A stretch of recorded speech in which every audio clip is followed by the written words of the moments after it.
Assalamualaikum warahmatullahi wabarakatuh. Nahmaduhu wa nusallimu ala rasulil karim amma ba'd. Baiklah, bahasan kita pemirsa yaitu bahasan bagaimana keutamaan seorang wanita solehah. Jadi ciri-ciri wanita solehah ini ya diantaranya dia tidak dipandang menyenangkan. Dan dia tidak membebani daripada kemampuan suaminya. Dia tidak minta macam-macam. Dia menerima apa adanya.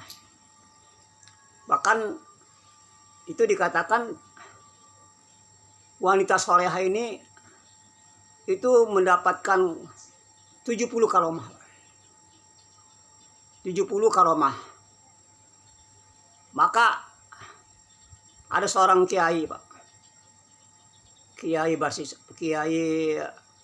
Seorang wali. Dia mengadu masing-masing karomahnya masing-masing. Kelebihan masing-masing. Ini kata suaminya kepada istrinya, "Wah istriku, aku ini bisa melakukan hal-hal yang di luar nalar. Aku bisa terbang, bisa jalan di atas air. Ini karena amalanku. Ini karena kekuatan daripada amal-amal yang aku kerjakan." Maka kata istrinya, "Bukan, itu amalanku." Amalanku. Jadi masing-masing mempertahankan amalannya dan antara suami istri dia. Boleh kita buktikan kata istrinya. Kalau memang itu amalan kamu, maka oke lah hari itu si suami ini, kiai ini dia melakukan suatu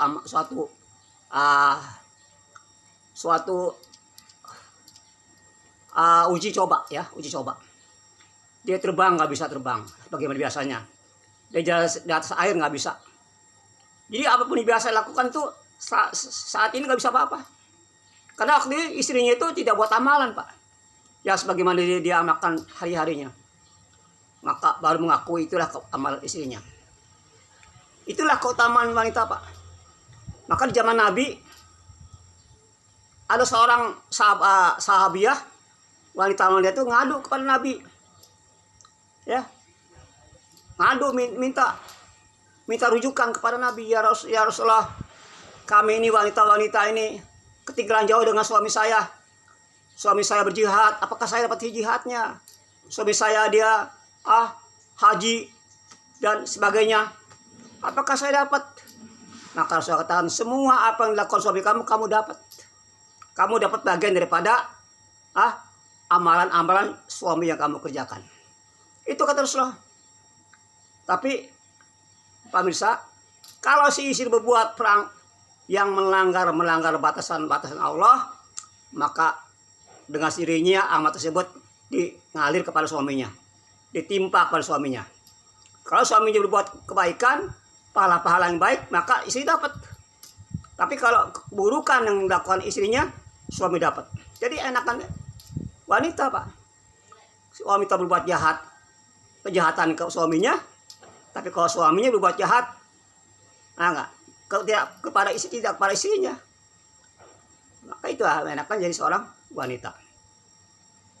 Jadi hadirin yang dirahmati Allah, ada beberapa kelebihan yang tidak ada pada kaum laki-laki. Pertama, wanita ini dia mudah menangis, dia mudah merayu. Ini senjata wanita, Pak, untuk menundukkan laki-laki. Barsisu jatuh di tangan wanita. Ya. Kemudian tokoh-tokoh yang lainnya semua jatuh di telapak kaki wanita, Pak. Tokoh-tokoh ahli-ahli daripada dunia ini jatuh di wanita, Pak. Nah, sebagai Balaam, dia waliullah yang doanya dikabulin sama Allah. Siap doa dikabulin langsung. Maka istrinya kena hasutan daripada raja yang kafir. Maka istrinya ini, raja datang pada istrinya untuk mendoakan si Balaam ini untuk mendoakan Nabi Musa tersesat. Maka dia kena nerima upah daripada raja. Si istri terima, langsung dia minta, ya suamiku, aku mohon kau ini membuat doa kepada Nabi Musa agar dia tersesat. Benar Pak, doa ini dikabulkan sama Allah. Doa dikabulkan sama Allah atas daripada keinginan istrinya. Sehingga dikatakan Nabi Musa tersesat selama 40 tahun Pak. Tersesat itu doa daripada Balaam. Nah, akhirnya karena dia memang sudah dia melakukan suatu perkara yang membuat Nabi Musa ini dia terjolimi, maka akhirnya si Balaam ini matinya tidak membawa iman Pak. Itu gara-gara ulah istrinya wanita. Nah, sehingga dikatakan kanon imannya si Balaam ini pindah ke anjing Ashabul Kahfi. Nah, dan dia sendiri dia di anjing Pak. Jadi itu Pak. Itu Pak. Jadi istri itu Masya Allah Pak. Dia ngerayu. Ngerayu kepada suaminya Pak. Tangisan itu senjatanya Pak. Ngerayu ya. Tapi kalau seorang wanita soleh Pak, ngerayunya Masya Allah. Bagaimana suaminya ini tambah tawakal, tambah taat sama Allah. Bagaimana suami didorong untuk dia beramal, ya, nangis lagi pada Allah, ya nggak? Ini seorang suami yang soleh Pak. Maka suami Pak, istri yang soleh ini, kalau pulang suaminya itu bepergian, katakan dia musafir ya, kalau dia pulang Pak menemui istrinya itu dia menyiapkan 2 Pak. Pertama cabuk, satu lagi dia mengatakan, ya suamiku, ini aku ngasih 2 cambuk dan satu lagi yaitu air teh. Kalau memang aku salah dan kau tidak senang atas kelakuanku, kau cambuk ini. Dan kalau engkau nikmat bersamaku, aku beri kenyamanan pada engkau. Itu Pak, pilih 2 Pak. Jadi soal itu menyenangkan Pak. Dipandang menyenangkan. Ya. Maka bila suami ini pulang tidak membawa uang, ya. Maka isi soal Pak, malah dia sedih. Menangis Pak, ya. Kena suaminya pulang capek-capek enggak bawa duit, malah dia sedih, kasihan. Ya, dibukain sepatunya Pak. Ya. Itu seorang yang benar-benar dia istri yang benar-benar hatinya tawadhu pada Allah. Dia selalu melihat perkara-perkara yang menyenangkan daripada Allah Subhanahu wa taala. Makanya kalau seorang istri Pak, dia kaya, dia seorang pengusaha, ya, cantik. Maka kalau kita dapat istri seperti itu Pak, maka kekayaan yang dimiliki istri itu untuk agama Pak.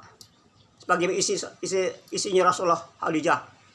Maka istrinya Pak ini Pak, kekayaan Khadijah itu habis untuk agama. Dikorbankan untuk agama. Tapi kalau istri yang cantik, ya, kaya, tidak ada agama apa Pak yang terjadi? DKI di bawah ketiak istri. Suami akan ditidukan oleh istrinya, dikuasai Pak. Kalau istri ini lebih mampan daripada suaminya, itu Pak. Maka jadilah istri yang soleh Pak. Soleh boleh nggak apa-apa, yang penting dia soleh. Hadirin yang dirahmati Allah SWT. Maka Pak, di zaman Rasulullah dulu tidak ada wanita yang imannya yaitu dia meninggalkan Islam. Semuanya Islam Pak. Wanita di zaman Nabi itu semuanya soleh, semuanya beriman, semuanya tawakal pada Allah.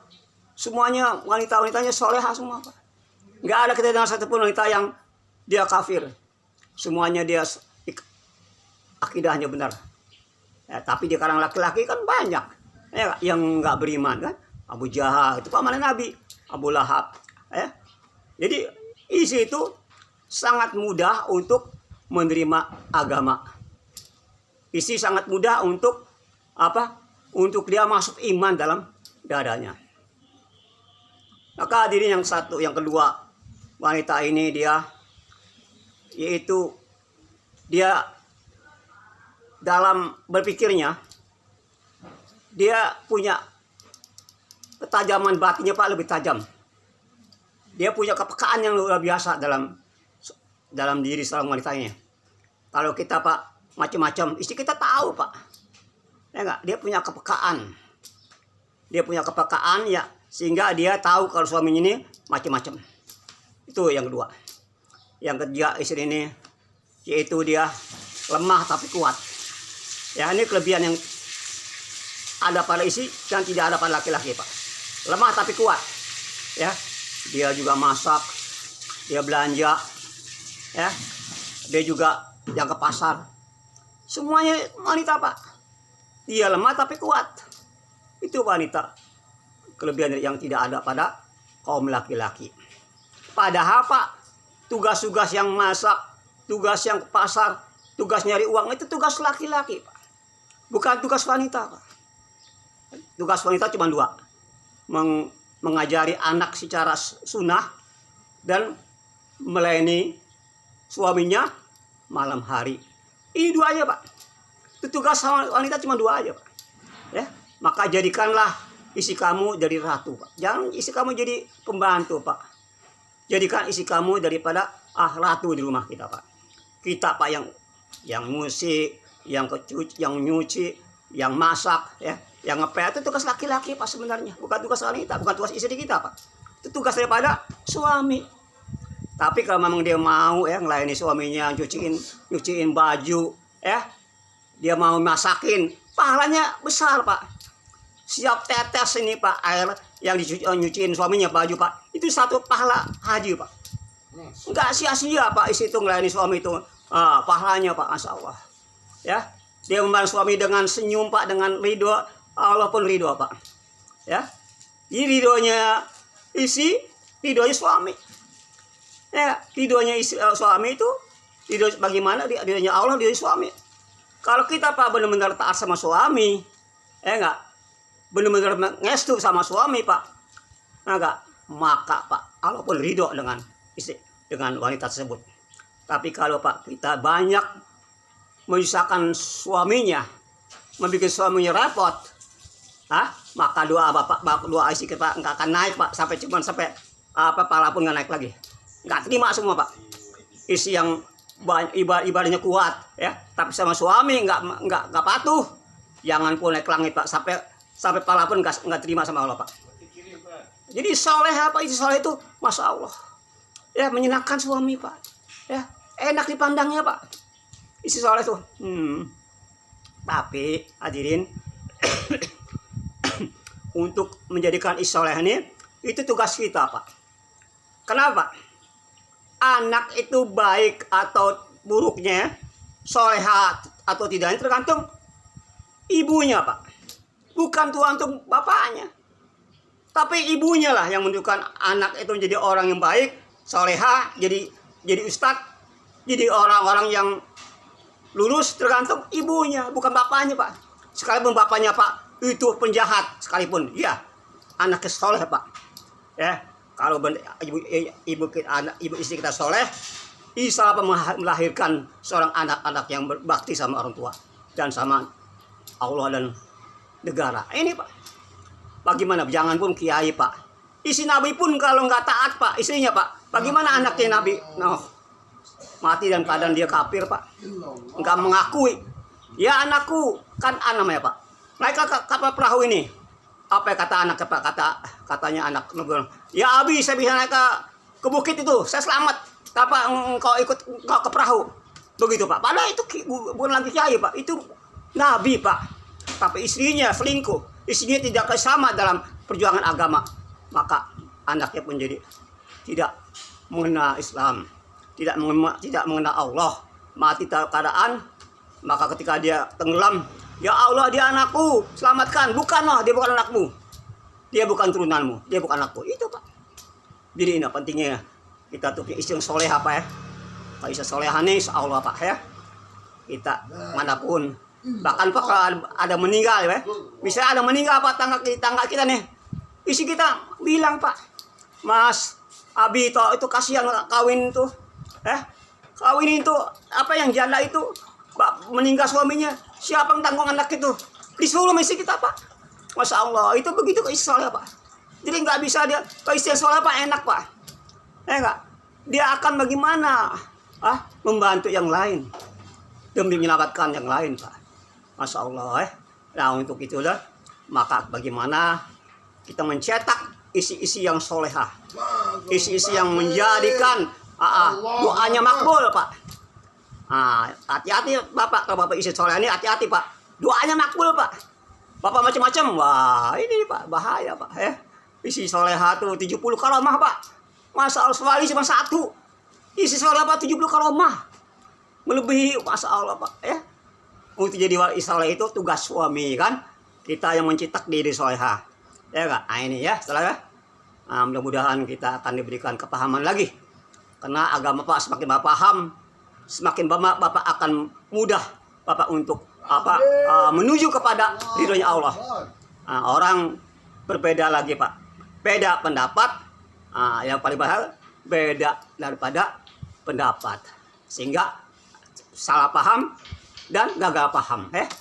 Salah ya. Subhanahu wa bihamdika Assalamualaikum warahmatullahi wabarakatuh. Waalaikumsalam warahmatullahi wabarakatuh.